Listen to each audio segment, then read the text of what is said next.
This is End of Infinity talking. Hey, my family. I missed you guys. I'm on FaceTime to my dear brother, so I hope he doesn't grunt or moan during the course of our time together. Maybe he will, maybe he won't. Guess what I did, guys? I turned the volume up. It ended the call. I think we're on... Nope, I'm not going to tell you what number we're on. Those of you who pay attention will find out what number we are on as regards to that. What the fuck are we going to talk about today? You see, normally everything I say is spontaneously, immediately sprung from whatever the situation is, whatever the person is talking to me about, the situation a person comes to me with.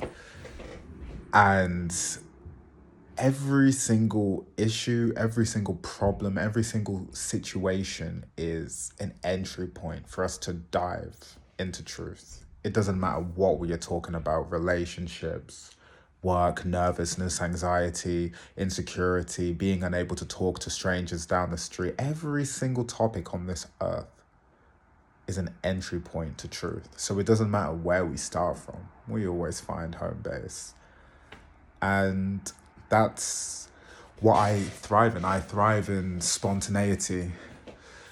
It's very interesting. So doing these videos when I'm talking to you guys, but all I have is an iPhone 13 Pro Max looking at me in the face. It feels...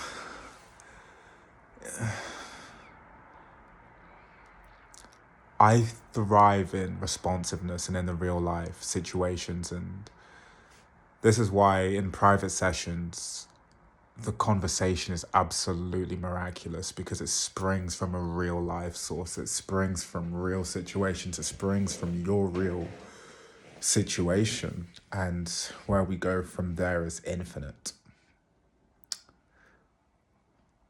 What we are going to talk about today, though, is how pain is a doorway. Pain is not to punish you. Pain is the doorway for transformation.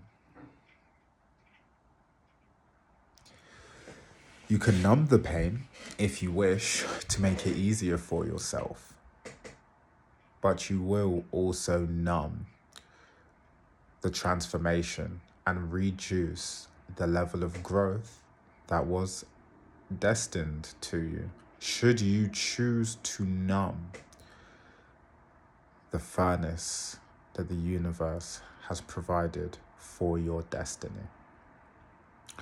I'll give you an example, though you'll find it very fun. This will apply to a few of you. Actually, I can make this apply to all of you, my darling loves. If one is on semen retention and he's trying not to masturbate and junk out all of his essence on a screen, we get it. We are all endowed with a lot of energy. We are blessed by God. And one finally begins to learn that it might not be wise to waste all of one's essence on one's stomach, tissue, or bed.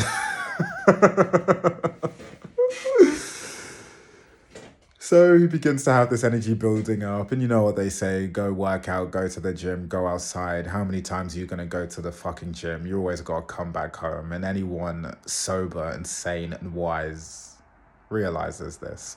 So when, let's say you've gone 3 times in a day for whatever fucking reason, you've came back home to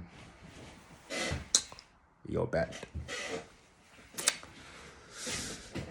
And the energy is still boiling in you because, forget your muscles being tired. You've got this building, burning sensation in you, and it's rising up and you feel your power. Yet you see, a couple bicep curls isn't going to make this go away. So what one may notice is that if they smoke weed or drink or do any of these things, it will make it easier to have all of this energy compiling within you. And why is it easier?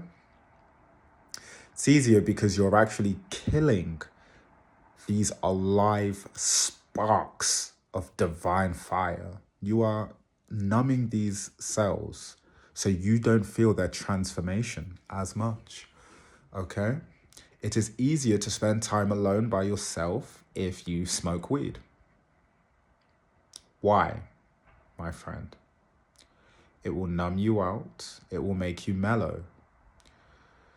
It will slow down the pace of, and I'm not going to say, some people might be looking now, oh, I've got all sorts of erratic thoughts and blah, blah, fucking blah, okay? Stick with the point. It will slow down the pace and the erraticness of your thinking if you smoke weed. What do most people need to do? Most people need to be around someone all the time. Most people need to be listening to music all the time. Most people need a fucking TV show on. No longer for the plot or because they're watching, but just for fucking yap. I say yap because of, you know who.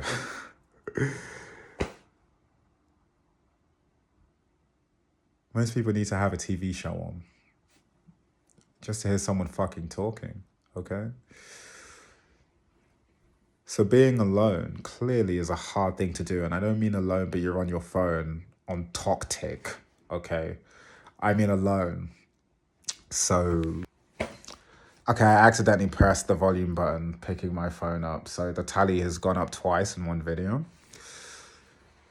Anyway, my loves, being alone, just you, no phone, no TokTik. That's something.